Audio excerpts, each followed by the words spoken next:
আসসালামু আলাইকুম, কি অবস্থা সবার? আশা করি সবাই ভালো আছেন। আমি আলহামদুলিল্লাহ অনেক ভালো আছি। আর ডিউটি শেষ করে আসলাম। তো ভাই, মানে ব্যস্ততার মাঝে তাও আপনাদের অনেক সময় দিই, অনেক কষ্টে, অনেক কষ্ট করার পরে একটু সময় পাই। 14 ঘন্টা ডিউটি করি জানেন আপনারা। তারপরে গিয়া বাসায় যাও, খাও দাও, ঘুমাও।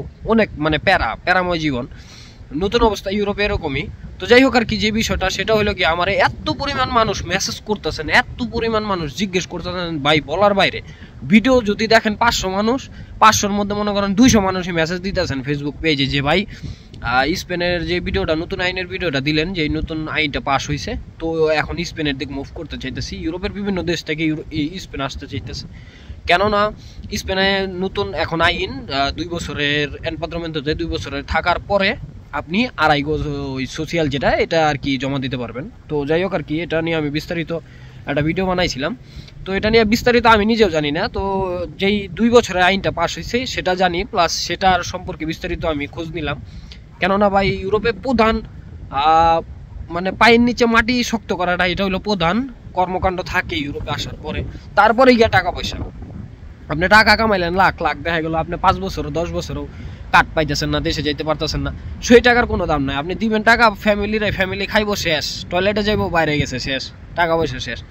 কিন্তু একটা ইউরোপের যদি কাট পান, একটা নাগরিকত্ব পান, দেখা গেল আপনার লাইফটা সেট, প্লাস সেই সাথে দেখা গেল যে আপনার ভবিষ্যৎ খারাপ।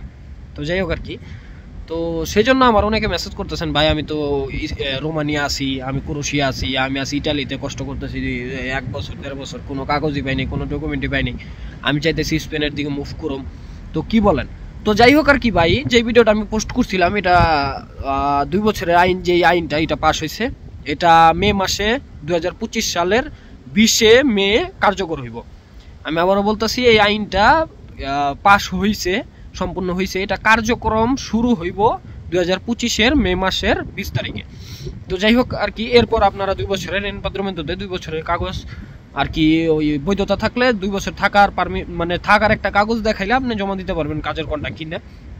তো যাই হোক, এখন যারা আমার প্রশ্ন করতেছেন ভাই এখন আসতে চাই, তো যাই হোক ভাই, আপনারা যারা 2 বছরের আইন শুই নাই পাগল হয়ে গেছেন, তাদের একটু বিস্তারিত এই আইনটা সম্পর্কে আমি বলি। তো স্পেন এরকম একটা দেশ ভাই, স্পেনে কিন্তু কাজ পাওয়া কিন্তু অনেকটা টাফ। কাজ কিন্তু এত সহজে পাওয়া যায় না। স্পেন যে এরকম কাজগুলো বৈশা থাকে এরকম না। যখন থেকে আপনার পর্তুগালে সেফ এন্ট্রি বন্ধ হয়েছে, মানে 2 বছরে ট্যাক্স জমা করলেই পর্তুগালে আগে কার্ড হয়ে যেত। পর্তুগালে কিন্তু সবচেয়ে ইজি ছিল ইউরোপের মধ্যে কার্ড বানানো, প্লাস নাগরিকত্ব, পাসপোর্ট বলেন, পাসপোর্টে কিন্তু নাগরিকত্ব পাওয়ার 5 বছর পরেই কিন্তু পাসপোর্ট পাওয়া যেত, সরাসরি পাসপোর্ট পাওয়া যেত, লাল পাসপোর্ট যেটা হয় পর্তুগালে।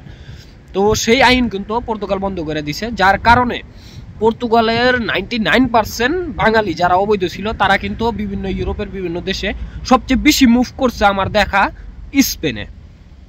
সবচেয়ে বেশি মুভ করছে স্পেনে, কারণ পর্তুগালের সাথে স্পেন, আর স্পেন কিন্তু সহজে নাগরিকত্ব দেয়। স্পেনে কিন্তু এত ঝাই ঝামেলা লাগে না, একটু টাকা খরচ হয় কিন্তু নাগরিকত্ব পাওয়া যায়। তো যাই হোক, স্পেন আসাতে এখন শ্রম বাজার যেগুলো আছে, যেই কাজকাম, যেই সেক্টরগুলো আছে, যেই সেক্টরে বাঙালিরা কাজ করতো, তো সেই সেক্টরে দেখা গেল কাজের চাইতে লোকের পরিমাণ বেশি হয়ে গেছে, যার কারণে আপনার 14 ঘন্টা 15 ঘন্টা ডিউটি করায় বেতন দেয় 600, বেতন দেয় 700। কারণ তারা দেখতেছে একটা মানুষ গেল আর একটা মানুষ আছে, মানুষের অভাব নাই, অবৈধ লোকের অভাব নাই, কাজ মানে যেমনি মনে হেমনি কাজের লোক পাই যাইব।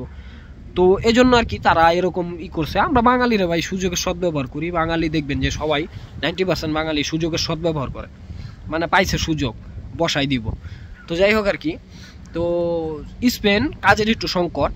যারা স্পেনে আছেন তারা হয়তো জানেন, যারা এখন আসেন নাই তারা আইসা দেখেন। আমি স্পেনে ভালোই ছিলাম, অনেক দিনই ছিলাম, তো আমি জানি স্পেনের সম্পর্কে। স্পেনে আপনি 13 ঘন্টা 14 ঘন্টা ডিউটি করলে বেতন পাইবেন 600, সর্বোচ্চ 700। বুঝতে পারছেন? তো আবার হালাল কাজ যদি খুঁজেন, হালাল কাজ শুধু ফ্রুতিয়ার কাজটা পাইবেন। আলিমেন্টাসিওনে অনেক আলিমেন্টাসিওনে হারাম জিনিস, হারাম পণ্য বিক্রি করে, তো সেগুলোতে আপনি 800 টাকা বেতন পাইতে পারেন, যেগুলো হারাম কাজ। হালাল খুঁজতে গেলে আপনার 600-700 টাকার উপরে পাইবেন না আপনি কাজ। তো যাই হোক আর কি, আর ফ্রুতিয়ার কাজ কিন্তু ভাই 14 ঘন্টা ডিউটি, এটা জানেন, খোঁজ নিয়ে দেখেন আপনি।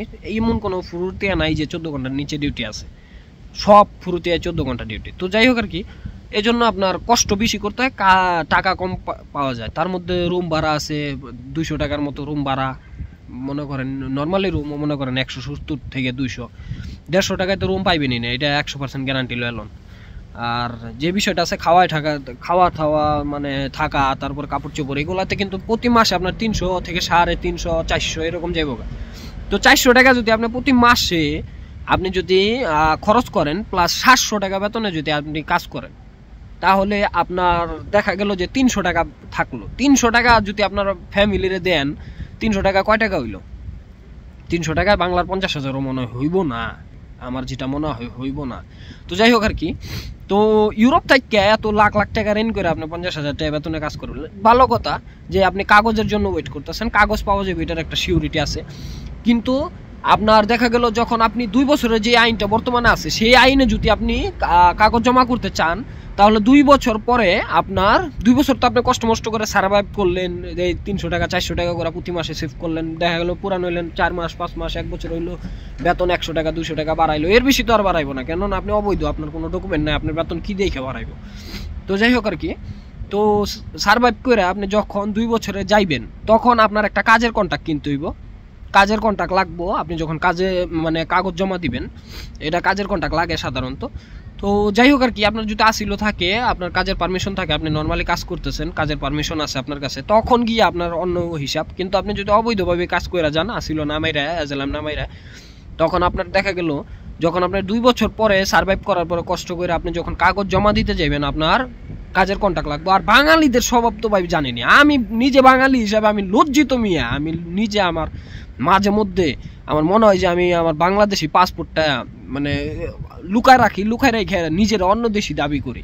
বাঙালিদের, ইউরোপে বাঙালিদের কর্মকাণ্ড দেখে বাঙালিরা ভাই এত মানে কি বলুম, একটা গালি আইছিল, গালি দিলাম না, কেননা আমার জাতি আমারই লাগবো ঘুরে ফিরে।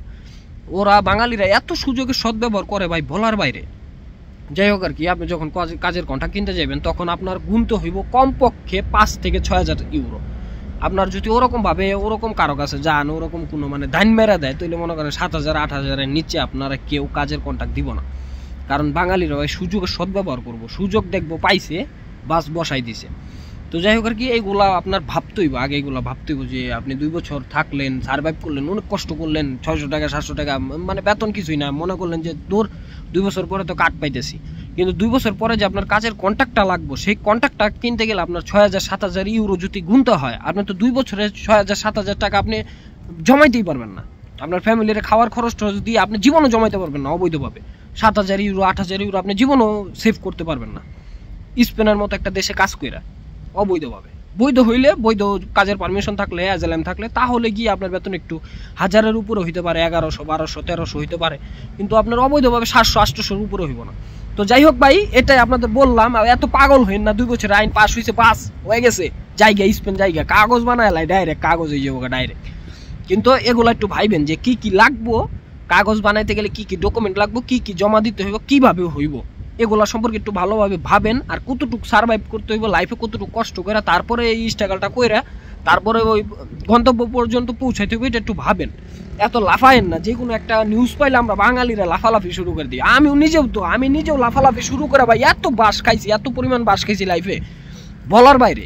এখন বাস খাইতে খাইতে তারপরে বুঝতেছি যে এই ভুলটা করছি, ওই ভুলটা করছি, এই পাগল হয়ে গেছিলাম, ওই পাগল হয়ে গেছিলাম। তো যাই হোক, আপনাদের কাছে বিনীত অনুরোধ ভাই, আপনারা যারাই একটা পদক্ষেপ নেবেন, অন্তত পক্ষে একটা সপ্তাহ নিজের মনের সাথে প্রশ্ন করবেন যে আমি এইভাবে গেলে, এইভাবে হইলে, ওইভাবে করলে কি পরিমাণ মানে আমার লস হইতে পারে, কি পরিমাণ আমার লাভ হইতে পারে, কি পরিমাণ আমার স্ট্রাগল করতে হইতে পারে।